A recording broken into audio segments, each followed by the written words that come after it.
ॐ श्री परमात्मने नमः। श्रीमद्भगवद्गीता अथ चतुर्थोऽध्यायः ज्ञानकर्मसन्न्यासयोगः। श्रीभगवानुवाच इमौ विवस्वते योगं प्रोक्तवानहमव्ययम्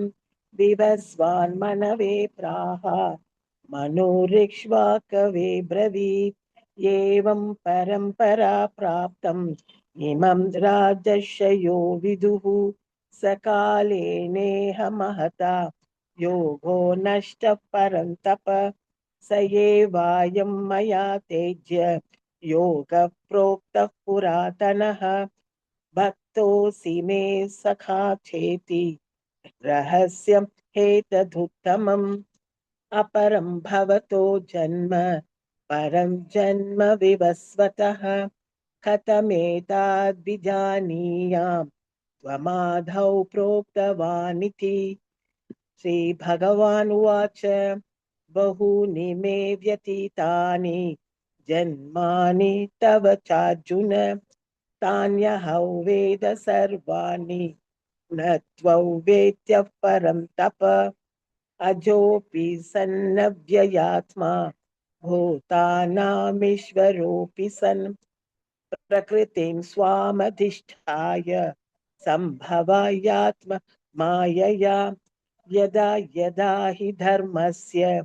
ग्लानिर्भवति भारत अभ्युत्थानमधर्मस्य तदात्मानं सुजाम्यहम् परित्राणाय साधूनां विनाशाय स दुष्कृतां धर्म संस्थापनार्थाय संभवामि युगे युगे। जन्म कर्म च मे दिव्यम् ये वै यो वेति तत्त्वतः त्यक्त्वा देहं पुनर्जन्म नैति मामेति सोऽर्जुन। वीतरागभयक्रोधाः मन्मया मामुपाश्रिताः बहवो ज्ञानतपसा पूता मद्भावमागताः ये यतामप्रभद्यन्ते तांस्तथैव भजाम्यहम् मम वर्त्मानुवर्तन्ते मनुष्याः पार्थ सर्वशः काङ्क्षन्तः कर्मणां सिद्धिं यजन्त इह देवताः क्षिप्रं हि मानुषे लोके सिद्धिर्भवति कर्मजा चतुर्वर्ण्यं मया सृष्टं गुणकर्म विभागशः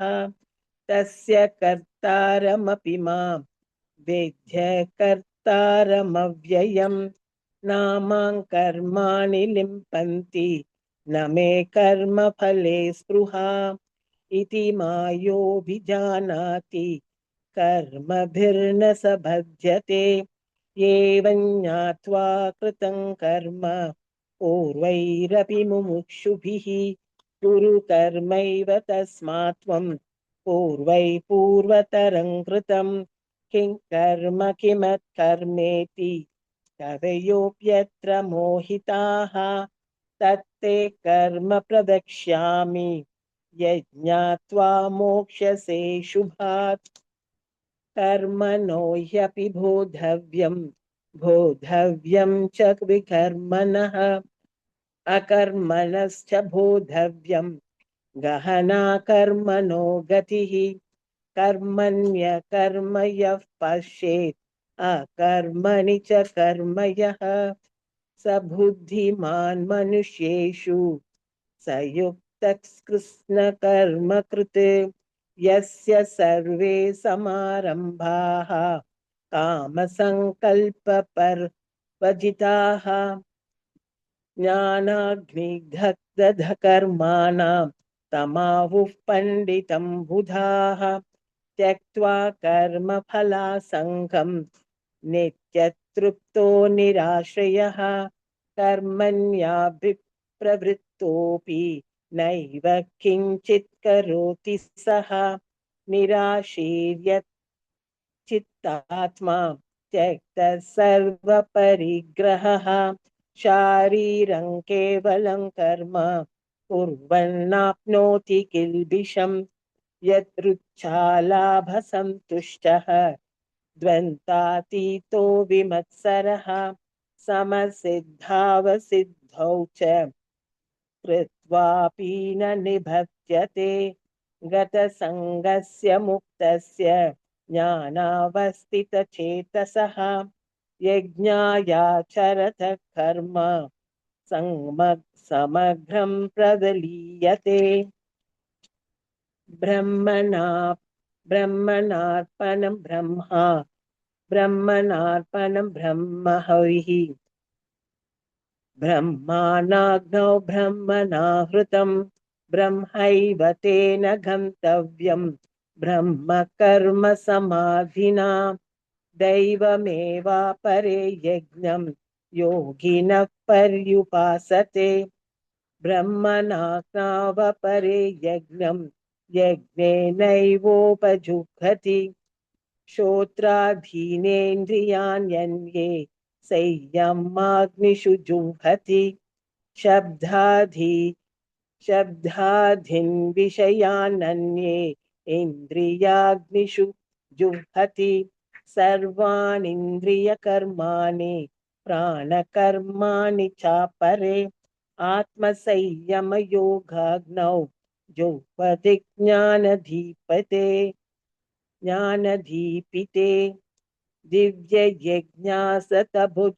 तभो यज्ञाः योगयज्ञा तथा परे स्वाध्यायज्ञानयज्ञाश्च यतयः संशितव्रताः अपाने जुह्वति प्राणं प्राणे पानं तथा परे प्राणापानगतिरुद्ध्वा प्राणायामपरायणाः अपरे नियताहाराः प्राणान् प्राणेषु जुह्वति सर्वेऽप्येते यज्ञविदः यज्ञक्षिपितकल्मषाः यज्ञशिष्टामृतभुजः यन्ति ब्रह्म सनातनं नायल्लोकस्य यज्ञस्य कुतोऽन्यः कुरु सत्तमम् एवं बहुविधा यज्ञाः विदत्ता ब्रह्मणो मुखे कर्मजान् विद्धितः सर्वान् एव ज्ञात्वा ब्रह्मोक्ष्यसे श्रेयो द्रव्यमयाद्यज्ञात् ज्ञानयज्ञः परन्तप सर्वं कर्म किलं पार्थ ज्ञाने परिसमाप्यते तद्विद्धि प्राणिपातेन परिपश्नेन सेवया उपदेक्ष्यन्ति ते ज्ञानं ज्ञानेनस्तत्त्वदर्शिनः यज्ञात्वा न पुनर्मोहं ये वै यास्यसि पाण्डव येन भूतान्यशेषेण दक्ष्यस्यात्मन्यतो मयि अपि चेदसि पापेभ्यः सर्वेभ्यः पापकृत्तम सर्वज्ञानप्लवेनैव वृजिनं सन्तरिष्यसि यतैधांसि समेद्योग्नि भस्मात्कृतेऽर्जुन ज्ञानाग्निः सर्वकर्माणि भस्मात्कृते तथा न हि ज्ञानेन सदृशं पवित्रमिह विद्यते तस्मै योगसंसिद्धि कालेनात्मनि विन्दति श्रद्धावान् लभते ज्ञानं तत्परः संयतेन्द्रियः ज्ञानं लब्ध्वा परां शान्तिम् आचिरेणाधिगच्छति अज्ञाश्च श्रद्धधानश्च संशयात्मा विनश्यति नायल्लोकोऽसि नत्पराः न सुखं संशयात्मनः योगः सन्न्यस्तकर्माणं ज्ञानसञ्छिन्न संशयम् आत्मवन्तन कर्माणि निबध्नन्ति धनञ्जय तस्मात् ज्ञानसम्भूतं ऋतस्तज्ञानसीनात्मनः ज्ञानासीनात्मनः चित्वैनं संशयै योगम् आतिष्ठोत्तिष्ठ भारत। ओम तत्सदिति श्रीमद्भगवद्गीतासु उपनिषत्सु ब्रह्म विद्याया योगशास्त्रे श्रीकृष्णार्जुन संवादे ज्ञानकर्म संन्यास योगो नाम चतुर्थोऽध्यायः। ओम श्री परमात्मने नमः। श्रीमद्भगवद्गीता अथ पंचमोऽध्यायः कर्म संन्यास योगः। अर्जुन उवाच संन्यासं कर्मणां कृष्ण पुनः योगं च शंससि यच्छ्रेय यतयोरेकं तन्मे ब्रूहि सुनिश्चितं। श्रीभगवानुवाच संन्यासः कर्मयोगश्च निःश्रेयसकरावुभौ तयोस्तु कर्म संन्यासात् कर्मयोगो विशिष्यते। ज्ञेयः स नित्यसन्न्यासी यो न द्वेष्टि न काङ्क्षति निर्द्वन्द्वो हि महाबाहो सुखं बन्धात् प्रमुच्यते। सांख्ययोगप्रदग्भालाः प्रवदन्ति न पण्डिताः एकमप्यास्थितः सम्यक् उभयोर्विन्दते फलम् यत् सांख्यै प्राप्यते स्थानं तद्योगैरपि गम्यते। एकं सांख्यं च योगं च यः पश्यति स पश्यति संन्यासस्तु महाबाहो दुःखमाप्तुमयो गतः योगयुक्तो मुनिर्ब्रह्म न क्षीरेणाधिगच्छति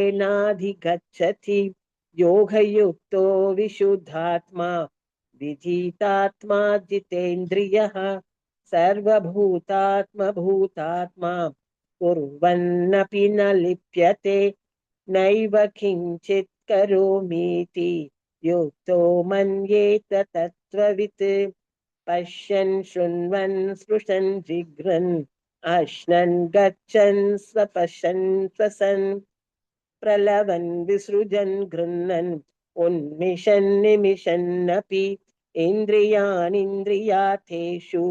वर्तन्त इति धारयन् ब्रह्मण्याधाय कर्माणि सङ्गं त्यक्त्वा करोति यः लिप्यतेन स पापेन पद्मपत्रविमाम्भसा कायेन मनसा बुद्ध्या केवलैरिन्द्रियैरपि योगिनः कर्म कुर्वन्ति सङ्गं त्यक्त्वात्मशुद्धये युक्तः कर्मफलं त्यक्त्वा शान्तिमाप्नोति नैष्ठिकीम् अयुक्तः कामकारेण फले सक्तो निबध्यते सर्वकर्माणि मनसा सन्न्यस्यास्ते सुखौ वशी नवद्वारे पुरे देहि नैव कुर्वन्न कारयन् न कर्तृत्वं न कर्माणि लोकस्य सृजति प्रभुः न कर्मफलसंयोगं स्वभावस्तु प्रवर्तते नाधत्ते कस्यचित् पापं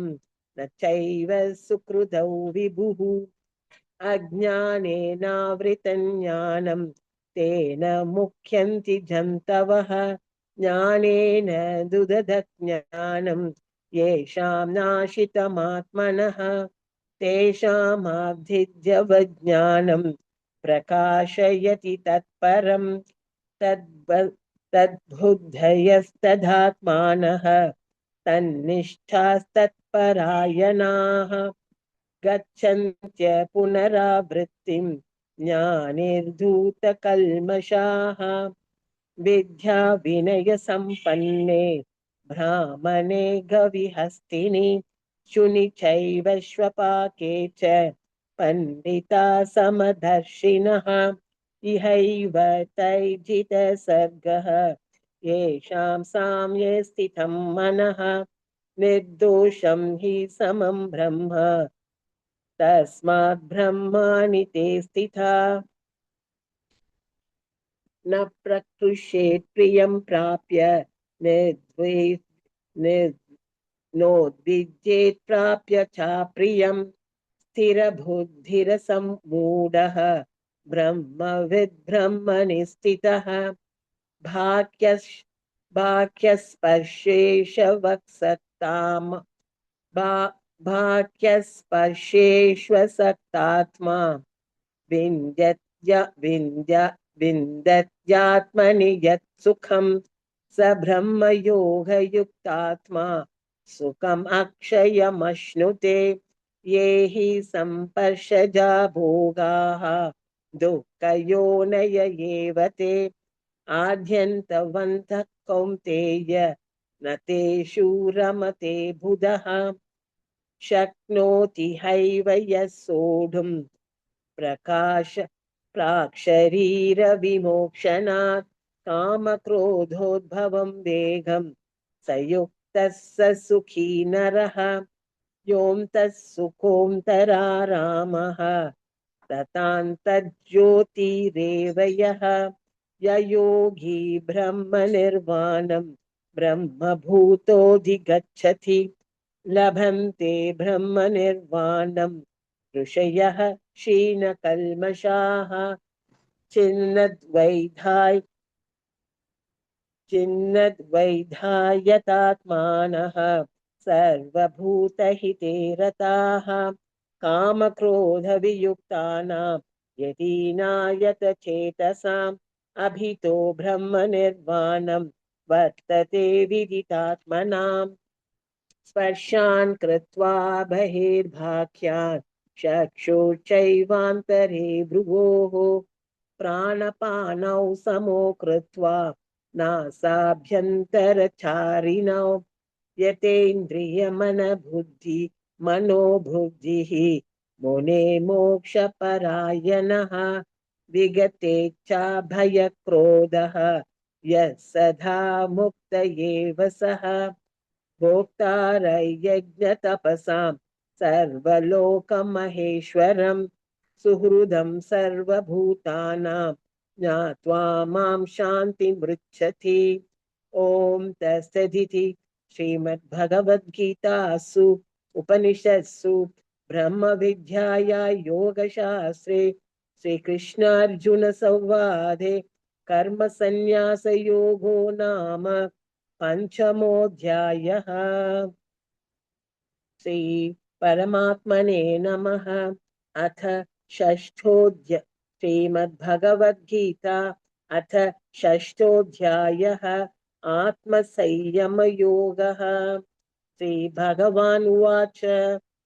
अनिश्चितः कर्मफलं कार्यं कर्म करोति यः स सन्न्यासी च योगी च निरग्निर्न चाक्रियः यं सन्न्यासमिति प्राहुः योगं तौ विद्धि पाण्डव न ह्यसन्न्यस्तसङ्कल्पः योगी भवति कश्चन आरुरुक्षोर्मुनेर्योगं कर्म कारणमुच्यते योगरूढस्य तस्यैव शमः कारणमुच्यते यदा हीनेन्द्रियार्थेषु न कर्मस्वनुसज्जते सर्वसङ्कल्पसन्न्यासी योगारूढस्तदोच्यते उद्धरेधात्मनात्मानं नात्मानमवसादयेत् आत्मैव ह्यात्मनो बन्धुः आत्मैव रुपुरात्मनः बन्धुरात्मात्मनस्तस्यै येनात्मैवात्मना जितः अनात्मनस्तु शत्रुत्वे वर्तेतात्मैव शात्रुवत् जितात्मनः प्रशान्तस्य परमात्मा समाहितः शीतोक्षणसुखदुःखेषु तथा मानापमानयोः ज्ञानविज्ञानतृप्तात्मा कूटस्थो विजितेन्द्रियः युक्त इत्युच्यते योगी समलोष्टाश्मकाञ्चनः सुहृन्मित्र्यार् सुहृन्मित्रार्युदासीन मध्यस्तद्वेषबन्धुषु साधुष्वपि च पापेषु सम्बुद्धे विशिष्यते योगे योगे युञ्जित सततम् आत्मानं रहसि स्थितः एकाकीयत चित्तात्मा निराशीरपरिग्रहः शुचौ देशे प्रतिष्ठाप्य स्थिरमासनमात्मनः नात्युच्छ्रितन्नातिचेच्छं चैलाजिनकुशोत्तरम् तत्रैकाग्रं मनः कृत्वा यथा चित्तेन्द्रियक्रियः उपविशयासने यज्ञात् योगमात्मविशुद्धये समं कार्यशिरोग्रीवं धारयन्नचलं स्थिरः समप्रेक्ष्य नासिकाग्रं स्वं चानलोकयन् प्रशान्तात्मा विगतभिः ब्रह्मचारी व्रते स्थितः मनः संयम्यमाचित्तः युक्त आसीत मत्परः युञ्जन्नैवं सदात्मानं योगी नियतमानसः शान्तिर्निर्वाणपरमा मत्संस्थामधिगच्छति नात्यश्नतस्तु योगोऽस्ति न चैकान्त्मनश्नतः न चात्ते स्वप्नशीलस्य जाग्रतो नैव चार्जुन युक्ताहारविहारस्य युक्तचेतस्य कर्मसु युक्तस्वप्नावबोधस्य योगो भवति दुःखः यथा विनियतं चित्तम् आत्मन्येवावतिष्ठते निःस्पृहः सर्वकामेभ्यः युक्त इत्युच्यते तथा यथा दीपो निवातस्तः नेङ्गते सोपमा स्मृता योगिनो यतचित्तस्य युञ्जतो योगमात्मनः यत्रो परमते चित्तं निरुद्धैर्योगसेवया यत्र चैवात्मनात्मानं पश्यन्नात्मनि तुष्यति सुखमात् यान्ति कैयत्तत् बुद्धिर्ग्राह्यमतीन्द्रियं वेति यत्र न चैवायं स्थितश्चलति तत्त्वतः यल्लब्ध्वा चापरल्लाभं मन्यते नाधिकं ततः यस्मिन् स्थितो न दुःखेन गुरुणापि विचाल्यते तौ विद्या दुःखसंयोगवियोगैर्योगसञ्जितं न सनिश्चयेन योक्तव्य योगो निर्विण्णचेतसाम् सङ्कल्पप्रभवान् कामान् त्यक्त्वा सर्वान् शेषतः मनसैवेन्द्रियग्रामं विनिर्यम्य समन्ततः शनैः शनैरुपरमेत् बुद्धया धृतिगृहतया आत्मसंस्थं मनः कृत्वा न किञ्चिदभिचिन्तयेत् यतो यतो निच्चरति मनसञ्चलमस्थिरं ततस्ततो नियम्यैतत् आत्मन्येव शन्नयते प्रशान्तमनसंह्येनं योगिनं सुखमुत्तमम् उपैति शान्तरजसं ब्रह्मभूतमकल्मषं युञ्जन्नैवं सदात्मानं योगी विगतकल्मषः सुखेन ब्रह्मस्पर्शाम् आत्यन्तं सुखमश्नुते सर्वभूतस्थमात्मानं सर्वभूतानि चात्मनि ईक्षते योगयुक्तात्मा सर्वत्र समदर्शनः यो मां पश्यति सर्वत्र सर्वं च मयि पश्यति तस्यान्न प्रणश्यामि स च मे न प्रणश्यति सर्वभूतस्थितै यो मां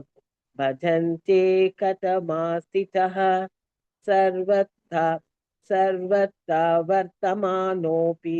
स योगी मयि वर्तते आत्मैपं येन सर्वत्र समं पश्यति योऽर्जुन सुखं वा यदि वा दुःखं स योगी परमो मतः अर्जुन उवाच यो यै योगस्त्वया प्रोक्तः साम्येन मधुसूदन एतस्याहं न पश्यामि सञ्चलत्वा स्थितं स्थिराम् सञ्चलं हि मनः कृष्ण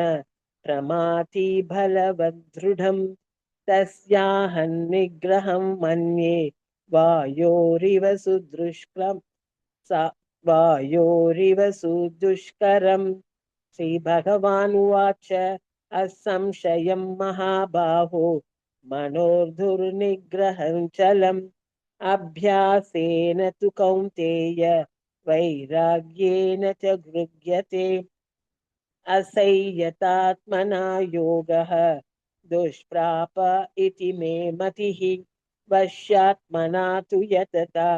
शक्यो वाप्तुमुपायतः अयते श्रद्धयोपेतः अर्जुन उवाच अयते श्रद्धयोपेतः योगचलितमानसः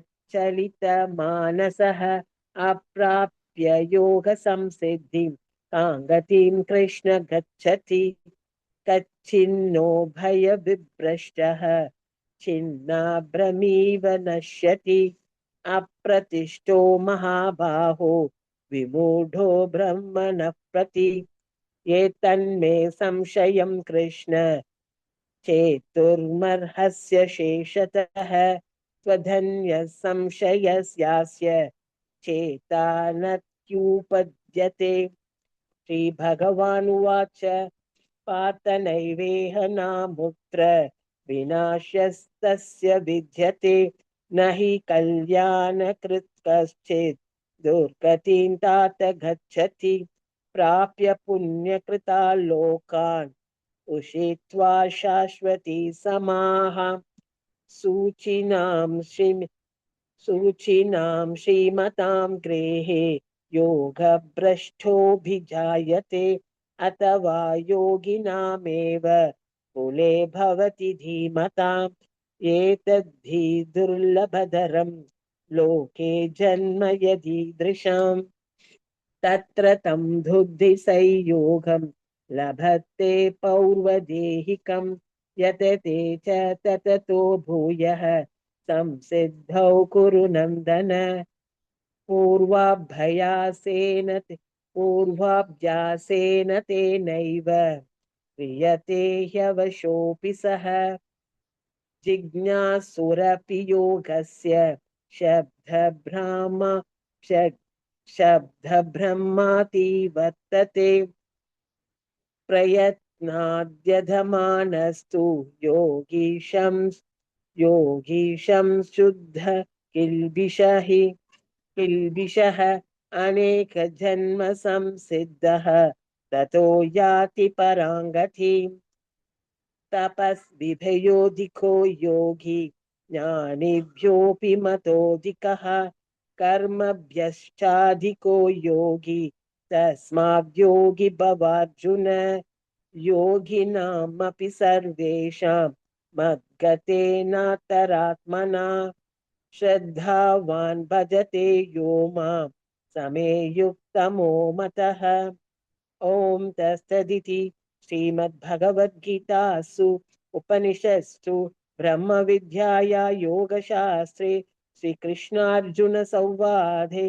आत्मसंयमयोग नाम षष्ठोऽध्यायः।